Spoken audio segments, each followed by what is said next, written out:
Becoming, Part 2. Buffy tries to stop Angel from summoning a Cathla, while Willow tries to restore his soul. Again.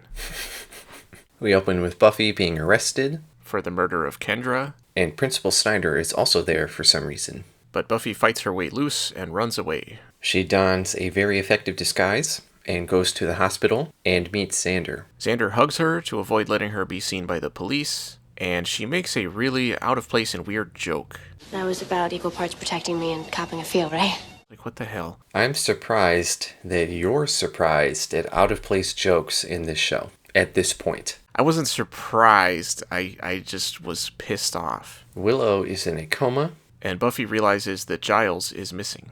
And that's because he's been kidnapped by Angel to help him wake up a Cathla. Some typically over-the-top cartoon bad guy police question Buffy's mom, who says she doesn't know where she is. Buffy goes to Giles' house and finds Whistler, but unfortunately not the cool one. And he hits every single cliche when he asks Buffy what she's prepared to do and that she's always on her own, blah blah blah. Then, just as he's actually telling her something useful, she storms out. The sword isn't enough. You gotta be ready. You gotta know how to use it.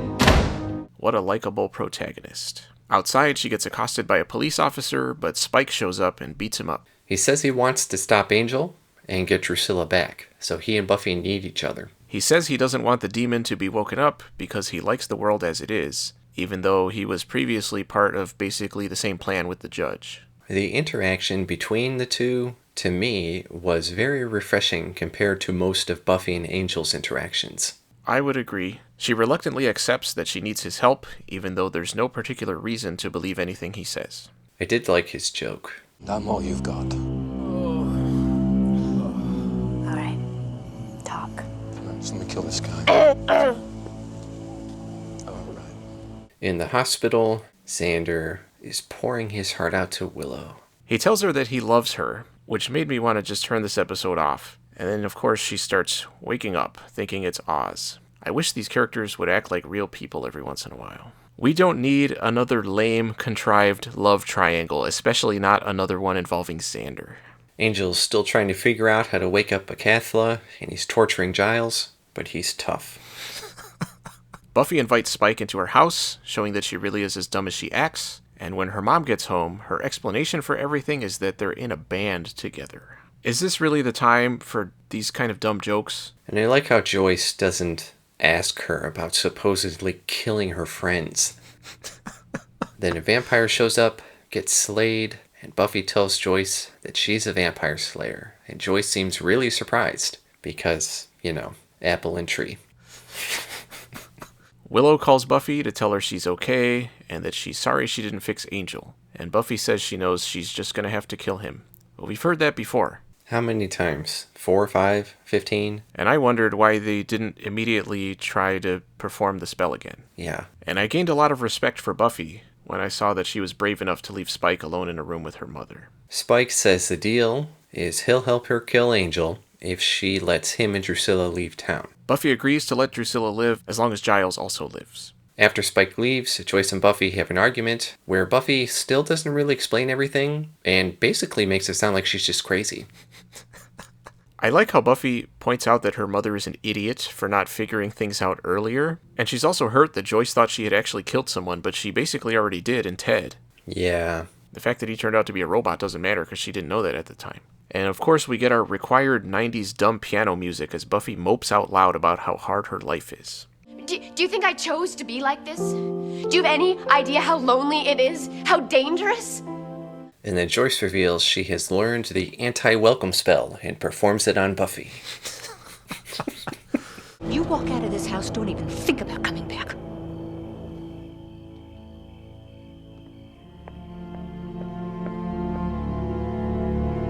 Will says she wants to perform the curse on Angel since they didn't have time to finish it last time. But she doesn't call Buffy for some reason. Buffy goes back to the library without encountering any resistance, even though the police are actively looking for her, and that is the crime scene. She's going there to get the sword, and she finds the chalk outline of Kendra, which of course is not something that's actually done in real life. Principal Snyder is still there. And he says that even though he knows she is innocent, he is expelling her because she is a liability, which was weird and confusing. I don't know. And then he calls the mayor, saying he has good news. Giles is still holding out under torture, and Spike and Drusilla show up, and Drusilla tricks Giles into thinking that she's Calendar. And she gets Giles to tell her that the blood on Angel's hands during the ritual must be his own, and that's why it didn't work before.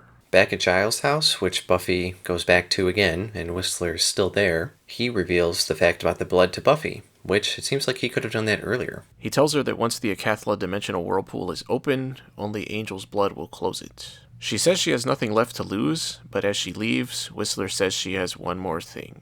But I didn't know what he was talking about. He's just a book of cliches, man. On the way to save Giles, she meets up with Xander, who does not tell her about Will's plan to perform the curse again. And I don't understand why. Because he's a piece of shit. Ah, of course. Angel and Willow begin performing their respective rituals at the same time. Buffy interrupts Angel, and Spike steps in to help. I like how when she killed that one vampire, it was able to do that roar, even after its head was cut off.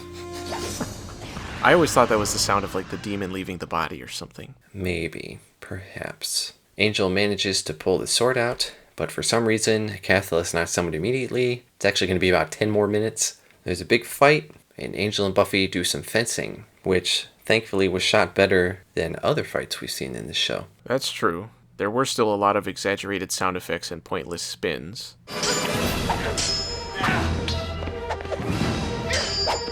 It was no Captain Kronos. But it wasn't terrible. Drusilla ends up attacking Spike, and he apparently knocks her out by cutting off her oxygen, even though Angel said that vampires don't breathe. Could it have been like the blood going to her head? Yeah, maybe. Thwarted again by science.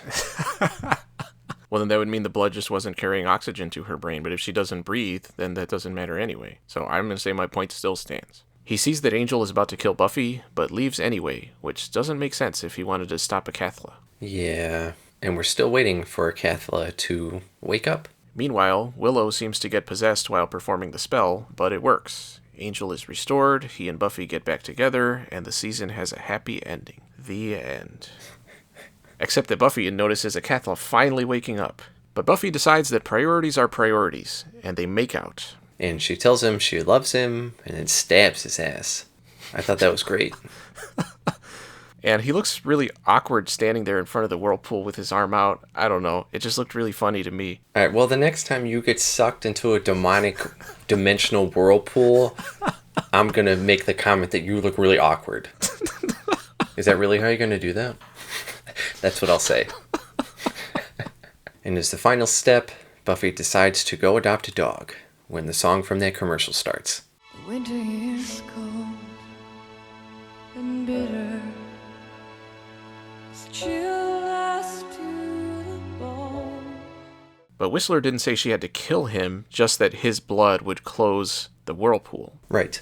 I would think she'd have tried something less drastic first. And he already has a giant cut on his hand. He could have just flicked some into it. The next day, Joyce finds a note from Buffy, presumably saying she's leaving, and at school, the rest of the gang has not heard from her at all. They're pretty sure the spell worked, but Xander says maybe she had to kill Angel first. They say she might show up soon, but they seem unsure as they go off to class. But it turns out she's watching them from afar, and then gets on a bus to leave Sunnydale, again, without being flagged by any law enforcement.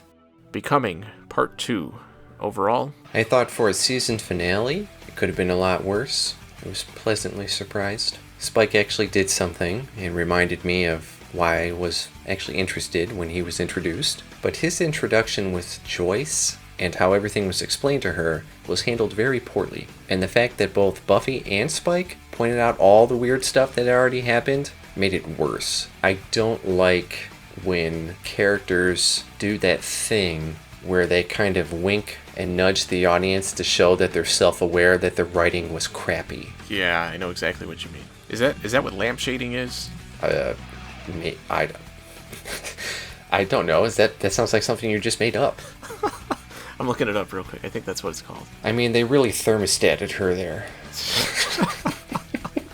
From TV tropes. Lampshading is the writer's trick of dealing with any element in the story that threatens the audience's willing suspension of disbelief, whether a very implausible plot development or a particularly blatant use of a trope by calling attention to it and simply moving on. So yes, that's what it is. Okay. And the whole time, aren't the police still looking for Buffy? How did she manage to go all over town, go into all these buildings, and get on a bus to leave town without anybody saying anything? The characters still keeping things from each other at this point doesn't make sense. Doing so in the past has done nothing but cause more problems, and this is one of those do or die situations. So you would think they would be sure they were all on the same page, but they don't, and it causes problems. I thought this half was a little more engaging than the first half. The whole season was hit and miss, but like I said, finale could have been worse. I gave it a B+. Okay, higher than I expected. I gave it a B-. I agree that it was much better than part 1, but there were so many things that didn't really make sense, like Buffy trusting Spike, Spike's motivations going from suddenly wanting to stop Angel, then to not caring at the end, everything relating to Whistler, who was nothing more than a plot device, Buffy and Angel doing a bunch of spins for no reason, etc. I really hated that thing with Xander and Willow in the hospital, and I don't understand what the point of it was. Haven't we had enough stupid relationship stuff with Xander? Xander not telling Buffy about Willow performing the spell again just made him seem more like a sociopath, and makes me wonder what might happen when the others find out about that. That was at least an interesting story choice. The overall plot resolution of having Buffy kill Angel after his soul has already been restored was a really good idea from a dramatic standpoint, but they should have had Whistler be clearer that that's what she had to do, because he made it sound like it would be a lot easier to deal with than that. And after how much Buffy struggled for so long to kill Angel while he was bad, it seemed pretty easy for her to do it when he was good again. I like that Spike and Drusilla survived, even though, again, it didn't really make sense for him to just leave at the end. As a conclusion to the season, I thought it wasn't terrible, but it wasn't great, and I mostly just had a sense of relief that Angel is out of the picture, and we can move on to something else. I am intrigued by Buffy leaving, but it seems pretty obvious that she'll come back because they've been setting up this stuff with Snyder for a while, and Xander's whole thing in this episode has to go somewhere. But it did remind me of him and Willow almost kissing at the beginning of the season and how that didn't go anywhere, so who knows. But we are going to be continuing the entire series, so I guess we'll find out.